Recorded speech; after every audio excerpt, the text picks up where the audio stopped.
بسم اللہ الرحمن الرحیم۔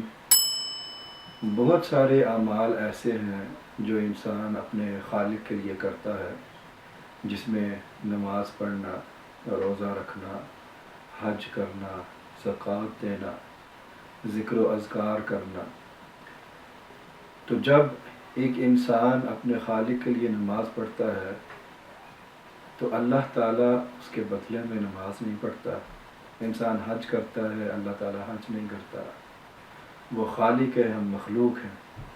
لیکن ایک کام ایسا ہے کہ جو انسان اللہ کے لیے کرتا ہے اور اللہ بھی وہی کام اپنی مخلوق کے لیے کرتا ہے۔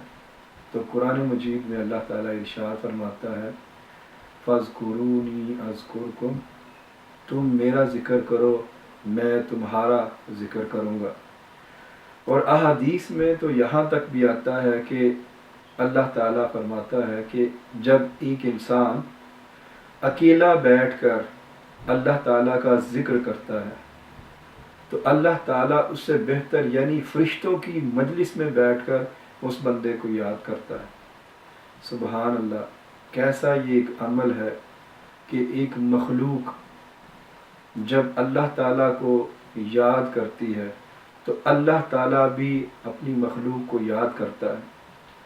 تو اللہ تعالیٰ رحیم ہے، رحمان ہے، اور رمضان کے مہینوں میں بالخصوص انسان کو چاہیے کہ وہ اپنے ذکر و اذکار پر بہت توجہ دے، اس کے لیے ایک خصوصی طور پر رمضان میں ٹائم نکالے اور اپنے باری تعالیٰ کو یاد کرے۔